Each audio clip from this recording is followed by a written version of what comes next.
approche du mois de mai, il est temps pour la pile à lire des Imaginales. Enfin bon, je parle de tradition, mais je suis allée aux Imaginales que l'année dernière, hein. Donc dans ma tête, je crée déjà des phénomènes récurrents qui n'existent pas. Voilà, vous pouvez avoir peur de moi. Bref, tout ça pour vous dire que je suis très contente de me rendre à nouveau aux Imaginales parce que, oh comment c'était trop bien l'année dernière, c'était top. Il a fait beau, je retiens le jour où il a fait beau, même s'il y a eu un jour où il a fait froid. Mais voilà, c'était hyper sympa, j'ai passé un bon moment, voilà, j'ai été avec des potes adorables et j'ai juste hâte de reproduire ça en espérant qu'il fasse très beau. Et comme un salon littéraire ne serait pas un salon littéraire sans que je dépense tout mon argent de façon totalement irréfléchie, je prépare une petite pile à lire afin d'être un petit peu raisonnable et de préparer le terrain en me disant « Meuf, essaye de pas acheter des suites de livres que t'as pas déjà lus, comme ça évitera de faire grossir ta pile à lire.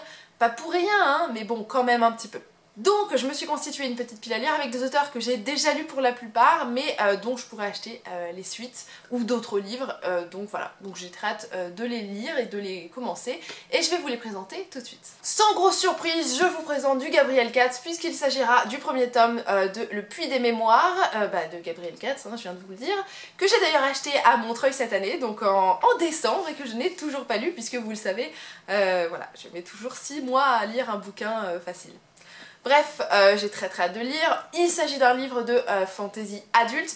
Et si je me souviens bien, ouais c'est ça, on a 3 hommes qui vont se réveiller dans un chariot. Je sais même pas s'ils sont pas dans des cercueils. Mais quoi qu'il arrive, ils savent pas ce qu'ils foutent là, ils comprennent pas qui ils sont, où ils vont.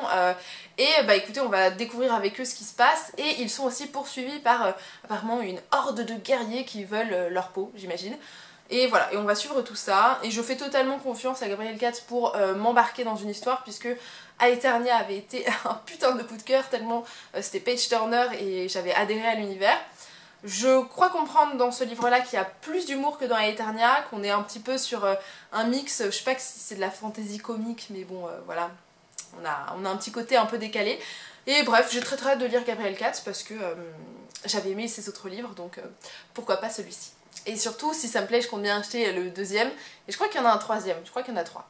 Enfin, de toute façon, Gabriel Katz c'est prolifique. Et quoi qu'il arrive, je compte avoir d'autres petits dessins. Hein. C'est la seule raison pour laquelle j'achète ces livres en fait. Tout le monde le sait, c'est pour le dessin.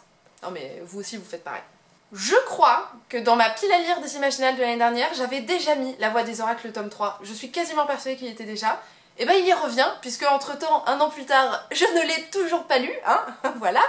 Donc ce sera parti et je compte bien le terminer cette année parce que j'avais beaucoup aimé les 2 premiers tomes, donc il n'y a aucune raison.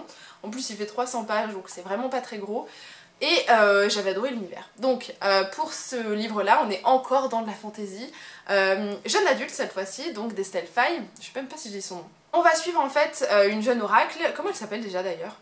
Tia. La mémoire en carton. On se situe donc un petit peu près à l'époque de la Rome antique, mais surtout sur le déclin en fait de l'Empire romain et surtout avec le déclin de l'ère un petit peu païenne, puisqu'en fait la chrétienté commence à monter, à prendre de l'importance, et toute religion qui est considérée comme extérieure et païenne en fait par rapport à la religion chrétienne est exterminée. Et Tia, elle, c'est une oracle, donc elle a la possibilité de lire l'avenir, souvent dans les entrailles d'animaux morts, hein, donc c'est pas très sympa. Voilà, et donc elle va être persécutée, son père aussi en fait au tout début du premier tome, et en fait on suit un petit peu toute son échappatoire en fait, le fait qu'elle veuille fuir en fait cette persécution, et puis comment éventuellement renouer avec ses origines mystiques, hein, on va dire ça comme ça. Enfin bref, j'avais adoré les 2 premiers tomes, c'était hyper facile à lire, c'était très fluide, la plume est toujours aussi belle hein, chez Estelle Faye. Il y avait plein de détails mythologiques qui étaient hyper bien amenés. Donc si vous aimez un petit peu tout ça, il y a moyen que La Voix des Oracles vous plaise. En tout cas moi j'aime toujours autant, et j'espère qu'après 1 an, le 3e tome me plaira autant. Celui-ci, il est dans ma pile à lire depuis un sacré paquet de temps, puisque lui il date aussi de Montreuil, mais de Montreuil 2016. Voilà, ça fait un petit moment qu'il est là, hein, il attend. Il s'agit donc de Le Roi des Fauves d'Aurélie Wallenstein, et c'est là encore un roman de fantasy. Voilà, hein, j'aime la fantasy. Et on est encore dans de la fantasy jeune adulte, je crois. Je crois qu'on est dans de la jeune adulte dans celui-ci. Et en fait on va suivre, je crois qu'ils sont 4, non 3 jeunes personnes, ou pas d'ailleurs, j'en sais rien, qui vont être accusées en fait d'un meurtre, en tout cas d'un crime très grave, et qui comme punition vont être enfermées dans un espèce de royaume en ruine apparemment. et ils ont 7 jours pour réussir à s'échapper. Enfin, je crois pas que de base on leur laisse l'occasion de s'échapper, mais ils vont avoir un espèce de virus qui va leur être inoculé. Enfin, je pense que c'est un virus, je sais pas trop, qui va faire que au bout de 7 jours, ils vont se transformer en espèce d'homme bête, pas bête dans le sens stupide, mais plutôt une bête, un animal quoi. Et ils vont donc perdre toute leur humanité, et voilà, ils vont être dépossédés d'eux-mêmes finalement.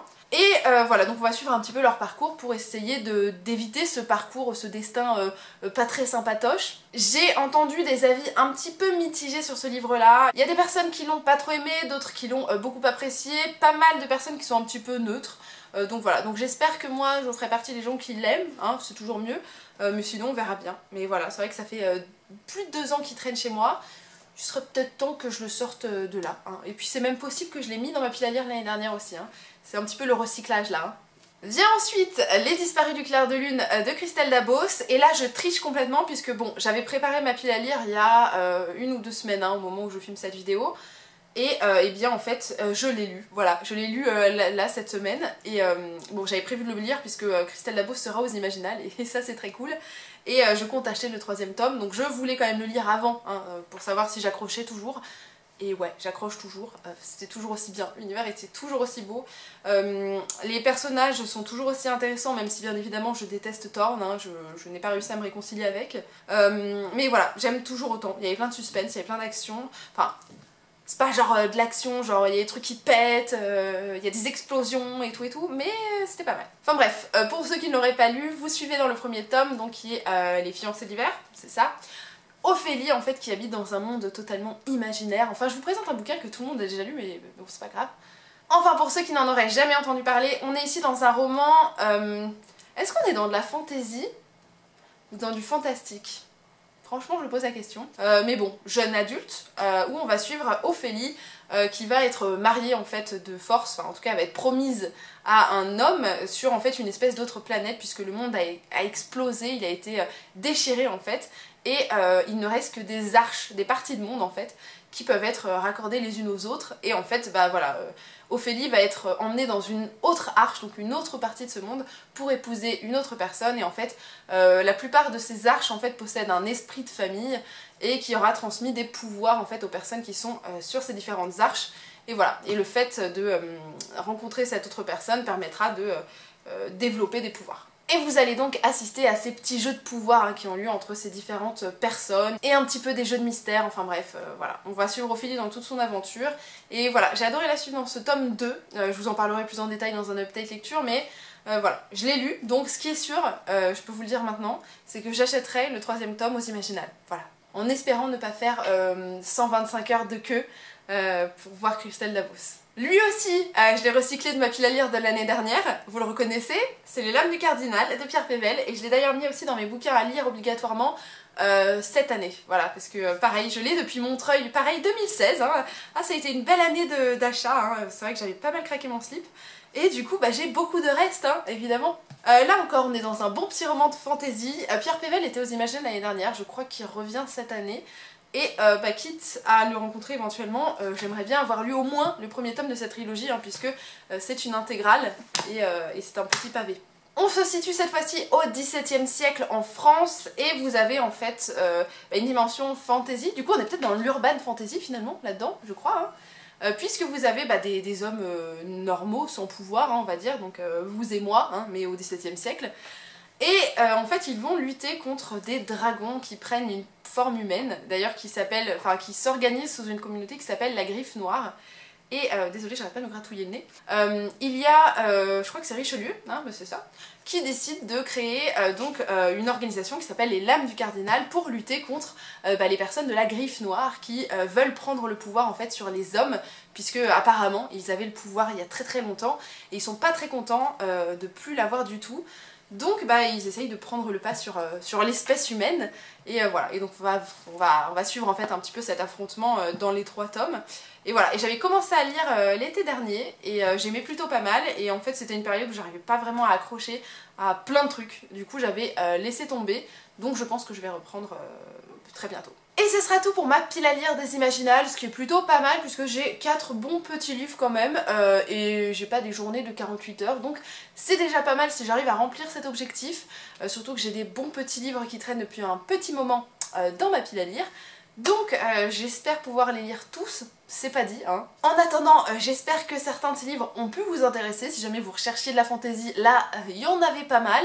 Et n'hésitez surtout pas à me donner votre point de vue si vous les avez lus, peut-être que ça m'aidera à les lire plus vite et que ça me motivera, ou pas d'ailleurs si vous ne les avez pas appréciés. En attendant, bah, comme d'habitude, hein, je vous dis à très bientôt, je vous fais d'énormes bisous et puis voilà, salut!